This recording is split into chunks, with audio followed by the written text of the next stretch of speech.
पिछले एपिसोड में हमने देखा कि सुहानी ईशानी का मिठाई का डब्बा लेकर आ रही थी। वो रंग में पूरी तरह भीगी हुई थी। किसी के धक्का लगाने से वो अर्जुन से जा टकराती है और बैलेंस बिगड़ने से दोनों एक साथ गिरते हैं। इस वक्त अर्जुन ने सुहानी को अपनी बाहों में जकड़ लिया था। उसे इस वक्त सुहानी का खूबसूरत सा चेहरा और उसके उड़ती जुल्फों के सिवाय उसे और कुछ दिखाई नहीं दे रहा था। वो ये भी भूल गया था कि वो इस वक्त कहाँ और किस हालत में है। सब लोगों की नज़रें उन दोनों पर ही गड़ी हुई थी। सुहानी लगातार अर्जुन की बाहों से छूटने की कोशिश कर रही थी, लेकिन अर्जुन वो बस अपने ही ख्यालों में खोया हुआ था। अचानक से वो अपने सेंस में आता है और सुहानी को छोड़ देता है। सुहानी झट से खड़ी होती है। अब अर्जुन भी खड़ा होता है और खुद के कपड़े को देखता है जो सुहानी से लिपटने की वजह से सुर्ख लाल रंग के हो गए थे। सुहानी के हाथ लगने से अर्जुन के चेहरे पर भी रंग लग गए थे। तो अर्जुन ने दांत पीसते हुए कहा, ए लड़की, क्या किया तुमने? सुहानी ने भी जवाब देते हुए कहा, ओ मिस्टर, अगर आपको इतना ही तकलीफ है रंग से तो होली के दिन बाहर ना निकला करे। कहती हुई वो वहाँ से चली जाती है। अर्जुन गुस्से से दांत पीसता रह जाता है और अब अर्जुन अपनी गाड़ी में बैठ वहाँ से चला जाता है।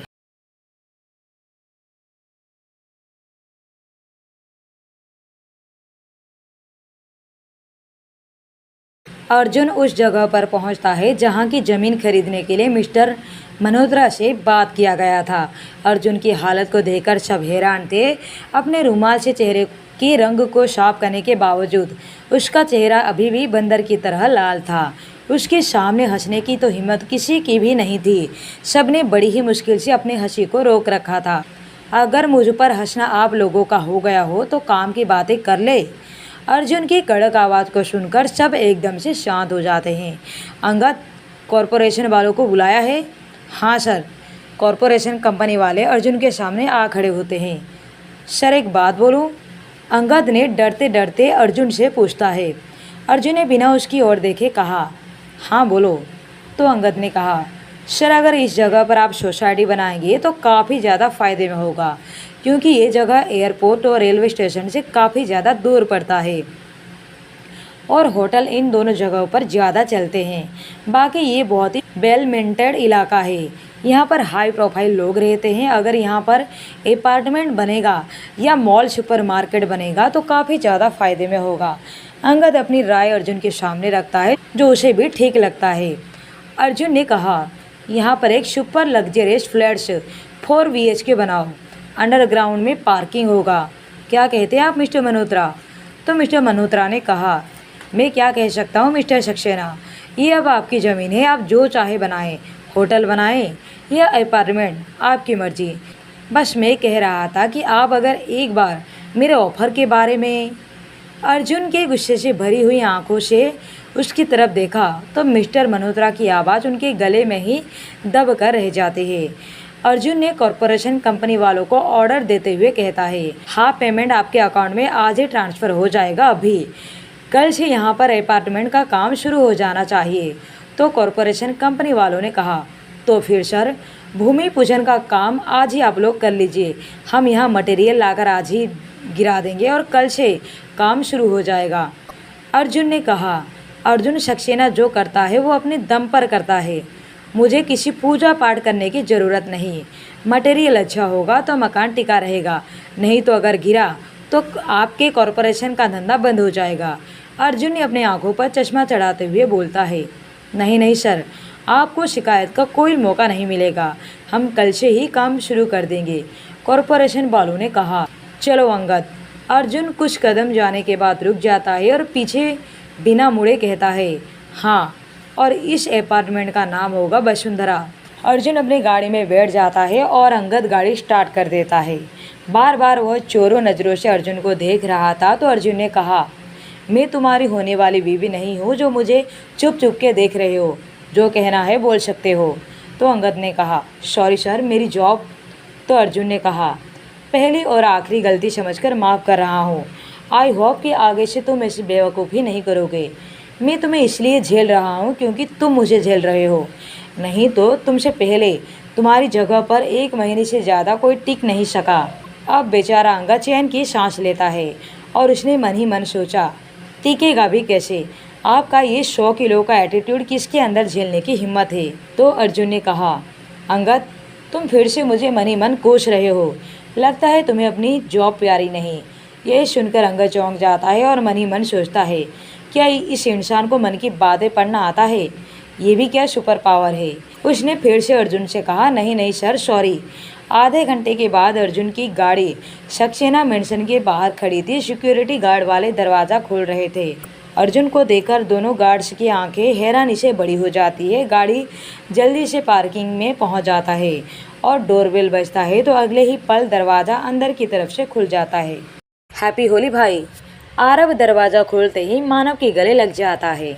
दूर हट, क्यों छोटे बच्चों की तरह एक्साइटेड होकर चिपकता रहता है? अर्जुन ने आरव को खुद से दूर करते हुए कहा। तो आरव ने कहा, क्योंकि मैं छोटा बच्चा ही हूँ, मुझे आपके सामने छोटा बनकर ही रहना अच्छा लगता है।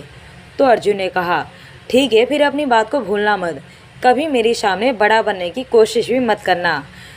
तभी करुणा जी, अर्जुन की छोटी माँ आती है और आरव को वहाँ से हटाते हुए कहती है, आरव हटो, मुझे अपने बच्चे की आरती करने दो। करुणा जी आरती की थाल लेकर आती हुई बोलती है, प्लीज छोटी माँ, ये नौटंकी मेरे सामने मत किया करो, मुझे इन सब से इरिटेशन होता है। अर्जुन ने कंटालते हुए अपनी छोटी माँ से कहा, अर्जुन बेटा, आज त्योहार का दिन है, तुम्हारी छोटी माँ की आंखें तरस गई थी तुम्हें देखने के लिए। करुणा जी ने अपने बहते हुए आंसुओं को पोंछते हुए कहा। अर्जुन ने बिना किसी भाव के उन्हें देखते हुए कहा, मेरे लिए कोई त्योहार नहीं होता, इसलिए फालतू का ये दिखावा मत कीजिए। अच्छा, हमारे साथ त्योहार मनाना आपको दिखावा लग रहा है, फिर ये होली आप किसके साथ खेल के आ रहे हैं? कहीं हमारे होने वाली भाभी के साथ तो आप रंग खेल कर नहीं आ रहे हो ना? आरव ने रंग पुता हुआ देखकर उसे पूछता है। तो अर्जुन की आंखों के सामने एक बार फिर सुहानी का चेहरा घूम जाता है, जिसे सोचकर वो अपनी सोच पर हैरत था। क्या हुआ भाई, क्या सोच रहे आप? क्या सच में आपने हमारी होने वाली भाभी को ढूंढ लिया है? आरव ने मस्ती करते हुए पूछा। तो अर्जुन ने कहा, बकवास बंद कर छोटी माँ, मैं फ्रेश होकर आता हूँ, 1 घंटे में मुझे निकलना है और उतना ही टाइम है आप लोगों के पास। अर्जुन अंदर की ओर बढ़ता हुआ बोलता है। ना ही तो उसे भगवान का आशीर्वाद लेने में कोई इंटरेस्ट था और ना ही वो बड़ों का पैर छूना जरूरी समझता था। वो बस अपनी घमंड भरी दुनिया में मगरूर रहता था। वहीं घर के एक तरफ सोफे पर रघुवीर जी और रागिनी जी चुपचाप बैठे हुए थे। जहां रघुवीर जी खुद को पेपर में घुसा रखा था, वहीं रागिनी जी भी खुद को व्यस्त दिखाने के लिए पूजा के लिए रुई की बाती बना रही थी। अर्जुन बिना अपने माँ बाप की तरफ एक नज़र किए सीढ़ियों में आगे बढ़ने लगता है। अपने छोटे पापा से नहीं मिलेंगे आप? रणबीर जी उन्हें पीछे से रोकते हुए कहा। तो अर्जुन पीछे मुड़ता है। कैसे हो आप? तो रणबीर जी ने कहा, मैं बढ़िया हूँ बेटा, तुम कब तक अपने परिवार से यूं ही नाराज़ रहोगे? तो अर्जुन ने बेरुखी से कहा, सॉरी, लेकिन इस टॉपिक पर मैं कोई बात नहीं करना चाहता हूँ। आप लोग चाहते हैं कि मैं शांति से 1 घंटा यहाँ रहूँ, तो प्लीज़ ये फालतू के क्वेश्चन मत कीजिए और ना ही कोई फालतू का इंसान मेरे सामने आने की कोशिश करे। Is that clear? तो रणबीर जी ने कहा, लेकिन भैया भाभी। अभी उनकी बात अधूरी ही थी कि अर्जुन ने कहा, लगता है आप लोगों को मेरा यहाँ आना पसंद नहीं आया, शायद मुझे ही यहाँ से निकल जाना चाहिए। तो करुणा जी ने उन्हें बीच में ही टोकते हुए कहा, अरे नहीं नहीं बेटा, जाओ अपने कमरे में जाओ, अपने कपड़े बदल लो। और आप क्या कर रहे थे रणबीर जी? आप जानते हैं अर्जुन के स्वभाव को, तो क्यों बीती बातों को छेड़ रहे हैं? वो थोड़ी देर के लिए आया है, इसी में खुश हो जाइए। तो रणबीर जी भी कुछ नहीं बोल पाते, अपने भैया भाभी की तरफ देखते हैं जो उन्हें ही देख रहे थे। अर्जुन अपने कमरे में पहुंचता है कि एक अजीब से एहसास से वो खुद को घिरा हुआ पाता है। 1 2 3 4 5। अर्जुन, मैंने तुम्हें पकड़ लिया। एक औरत की खिलखिलाने की आवाज़ आती है। मम्मा, आपको कैसे पता चला कि मैं यहाँ छुपा हुआ हूँ? तो उस औरत ने कहा, बेटा मैं आपकी मम्मा हूँ ना, तो मुझे एहसास हो जाता है कि मेरा अर्जुन कहाँ है। अर्जुन को ये सारी आवाज़ जीवंत सुनाई दे रही थी। उसने इन सब आवाज़ से बचने के लिए अपने कानों पर हाथ रख लिया। I hate you mister Saxena, I hate you. मैं बहुत ही जल्द आपको सड़क पर ले आऊँगा और उस दिन मेरी ज़िंदगी का मकसद पूरा होगा। आप दोनों हस्बैंड वाइफ को खून के आंसू नहीं रुलाया तो मेरी रगों में भी आपका खून नहीं, अर्जुन ने खुद से कहा। तभी बाहर से आरव की बहन यशिका अपने दोस्तों के साथ होली खेलकर वापस आती है और आते ही घर में पूछती है, मम्मा भाई आ गए? तो उसकी माँ ने कहा, हाँ कमरे में गया है कपड़े बदलने के लिए, शायद किसी ने उसके ऊपर रंग डाल दिया था। तो यशिका ने कहा, मैं अभी उनसे मिलकर आती हूँ। यशिका अर्जुन के कमरे के दरवाजे को नॉक करते हुए पूछती है, भाई क्या मैं अंदर आ जाऊँ?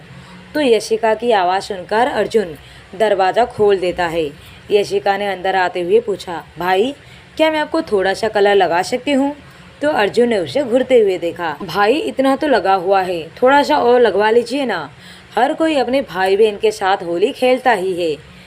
तो अर्जुन ने कहा, लगा लो, लेकिन ये इमोशनल वाला ड्रामा प्लीज़ दोबारा मत करना।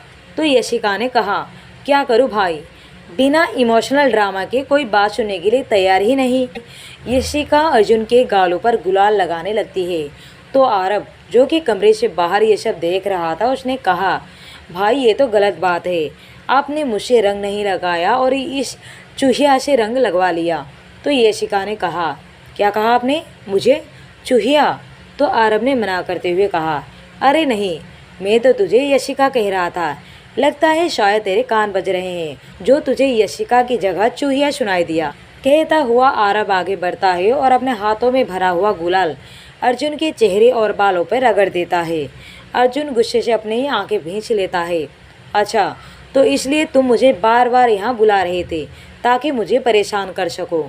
तो आरव ने कहा, हाँ भाई, क्योंकि आपके चिढ़े हुए चेहरे पर रंग लगाने में जो मज़ा है वो किसी लड़की के गालों में भी लगाने में नहीं आता। अर्जुन ने गुस्से में कहा, गेट आउट। तो आरव ने कहा, भाई आप इतना भड़क क्यों रहे हो? तो अर्जुन ने फिर से चिल्लाकर कहा, आई सेड गेट आउट, यहाँ दोबारा मेरे सामने आ मत जाना गलती से। तो आरव ने कहा, भाई मैं डरता नहीं हूँ आपके इस गेट आउट से, मेरा नाम भी आरव है, मैं अंगद नहीं जो आपके इशारों से भी डर जाऊँगा। तो अर्जुन उसका कंधा पकड़कर उसे धक्के मार कमरे से बाहर कर देता है और उसने यशिका को देखते हुए कहा, मुझे शावर लेना है। तो यशिका जी भाई कहते हुए कमरे से बाहर चली जाती है।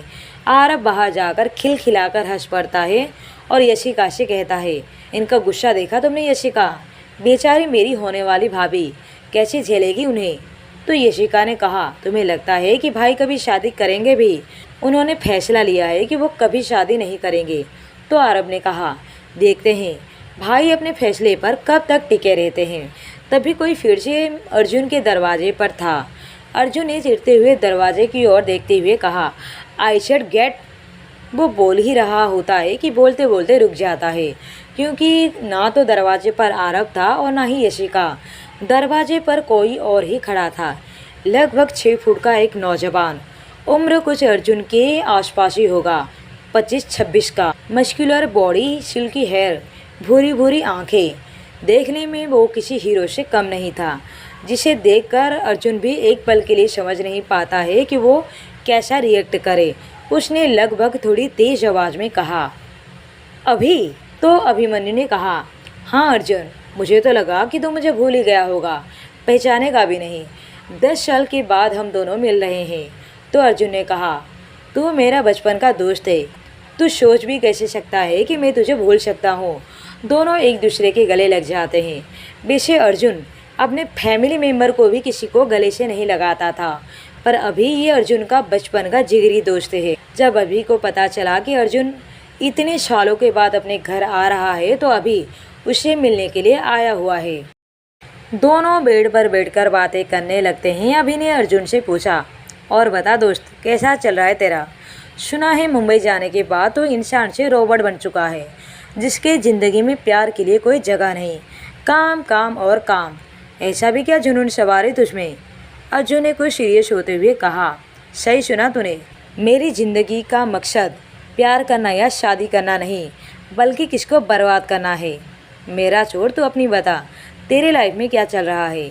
तो अभिमन्यु ने कहा, अपना क्या, मस्त एंजॉय की लाइफ है, माँ बाप गांव में रहते हैं और मैं यहाँ अकेला रहता हूँ। तो अर्जुन ने कहा, अकेला? मतलब तेरी शादी नहीं हुई, कोई गर्लफ्रेंड? तो अभिमन्यु ने कहा, नहीं यार, ये सिर दर्द कौन झेलेगा। वैसे भी आज तक ऐसी कोई लड़की नहीं बनी जो अभिमन्यु के दिल को जीत सके।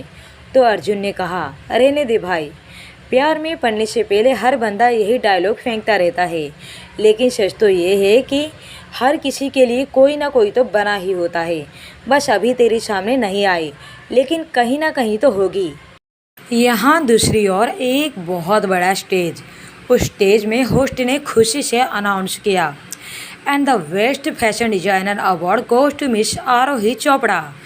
पूरा माहौल उस समय अनाउंसमेंट से तालियों की आवाज़ से गूंज रहा था। जल्द ही एक स्पॉटलाइट भीड़ में बैठे किसी इंसान पर पड़ी। सब लोगों ने पीछे मुड़कर उस लड़की को देखना चाहा। फोटोग्राफर्स अपने कैमरे को उस तरफ तान दिए। माहौल बहुत ही ज़्यादा एक्साइटमेंट से भरा हुआ था। तब वहाँ बैठे सब लोगों ने देखा कि भीड़ में एक बहुत ही प्यारी सी 20-21 साल की लड़की बाहर आई है, जिसकी हाइट 5 फीट 6 इंच थी। पतली सी वो लड़की एक ब्लेश प्रिंसेस गाउन में बहुत ही प्यारी लग रही थी। आरोही चोपड़ा का बरसों पुराना सपना आज पूरा हो गया था। आरोही ने अपनी आंखों में चमक लिए अपने ब्लैक रंग के गाउन को बड़ी ही नज़ाकत के साथ उठाकर स्टेज की तरफ आगे बढ़ रही थी। उन तालियों की गूंज ने उसकी दिल को खुशी से भर दिया था। उसकी हल्की हल्की सुंदर हरी आंखों को आंसुओं से भर दिया था। आरोही धीरे धीरे स्टेज की तरफ बढ़ी। लोगों की प्रशंसा से भरी आंखें उसकी दिल को बहुत ही खुश कर रहे थे। आरोही ने स्टेज पर खड़े होकर फेमस डिजाइनर राहुल शुक्ला से अपनी अवार्ड को लिया और उनका शुक्रिया अदा करने के बाद सबको बड़ी ही खुशी और गर्व से मुस्कुराकर देख रही थी। आरोही ने अवार्ड लेकर अपनी स्पीच दी। मैं आज बहुत ही खुश हूँ और इस खुश नसीब दिन के लिए मैं अपने दिल से थैंक्स बोलना चाहती हूँ। अपने मेहनत को, अपने गॉड को, अपने फ्रेंड्स को, अपनी फैमिली को और मेरी प्यारी माँ, मेरे जान से प्यारे भाई अरुण को। अरुण ने खुशी से खड़े होकर अपनी बहन आरोही के लिए ज़ोर ज़ोर से तालियां बजाई। आरोही ने मुस्कुराकर अपनी माँ को स्टेज पर आने के लिए इशारा किया। माँ, स्टेज पर आओ ना प्लीज़। इसके बाद आरोही ने भीड़ में से एक मुस्कुराते हुई एक औरत को सिल्क की साड़ी में गर्व से बाहर आते हुए देख रही थी। वह आरोही कुछ पल के बाद ये देखकर हैरान रह जाती है कि जल्द ही उसकी माँ की स्माइल एकदम गुस्से में बदल जाते हैं और उसकी माँ तो स्टेज पर उसकी तरफ गुस्से में झाड़ू लेकर आ रही थी। ऐसे गर्भ भरे दिन में उसकी माँ को अचानक से क्या हुआ, ये सोचने लग जाती है। वो इतने लोगों में क्यों उसको इस तरह से शर्मिंदा करना चाहती है। आरोही सोच ही रही थी और उसकी माँ तो झाड़ू लेकर उसके बहुत ज़्यादा पास आ जाती है। आरोही ने ये देखकर डरते हुए ज़ोर से चिल्लाई और बोली, अरे माँ, आप ये क्या कर रहे हो। आरोही ने अपना गाउन को उठाकर वहाँ से बैक स्टेज की तरफ भागने लगती है। राहुल शुक्ला भी स्टेज छोड़कर भाग जाता है। फोटोग्राफर से इस घटना को अपने कैमरे में कैद करने के लिए अपना कैमरा उस तरफ करने लगते हैं और भीड़ में भी अफरा तफरी मच गई थी। आरोही की कमर पर हल्के से झाड़ू मारते हुए उसकी माँ ने कहा, आरोही जल्दी से उठ, 10 बज रहे हैं। आरोही हड़बड़ाकर उठी और चौंकते हुए अपनी माँ से पूछी, माँ, आप इतनी जल्दी घर कैसे आ सकती हैं? आप तो मेरे साथ अभी स्टेज पर। कहते हुए चारों ओर नज़र किया और फिर एक लंबी सांस छोड़ते हुए वो चुप हो गई। उसकी माँ आराधना जी ने कहा, अब बैठी क्या है, 10 बज रहे हैं। आज तुझे लड़के वाले देखने आ रहे हैं, जल्दी जाकर नहा धोकर रेडी हो जा। तो आरोही ने कहा, माँ, आप जानती हैं ना कि मैं शादी करना नहीं चाहती, मैं अपना करियर बनाना चाहती हूँ। इस तरह से गले में मंगलसूत्र बांधकर खुदकुशी करने का मेरा कोई इरादा नहीं है। तो आराधना जी ने कहा, 2 झाड़ू पीठ पर पड़ेंगे तो तेरा ये करियर वाला भूत है ना, वो तेरे सिर से उतर जाएगा, समझी। वहाँ तेरे पापा 10 बार पूछ चुके हैं, तू अभी तक तैयार हुई या नहीं, और तुम मुझे यहाँ ज्ञान दे रही है। क्या मैं नहीं जानती क्या करना चाहिए और क्या नहीं। 21 साल की हो चुकी है तू, तेरी सहेलियाँ एक एक बच्चों की माँ बन चुकी हैं। इसी तरह 2-3 साल और निकल गए तो तू शादी के लिए हाँ करेगी या नहीं करेगी पता नहीं, पर तुझसे कोई शादी नहीं करेगा। समाज में ना कटाएगी तो हमारा, रिश्तेदार क्या कहेंगे, लोग क्या कहेंगे। अरविंद चोपड़ा जी का इतना बड़ा जायदाद और प्रॉपर्टी किस काम की, वो अपनी बेटी की शादी भी ना करा सके। आराधना जी पैर पटकती हुई वहाँ से चली जाती हैं और उन्हें इस तरह से जाती हुई आरोही बड़ी बेचारगी के साथ देख रही थी।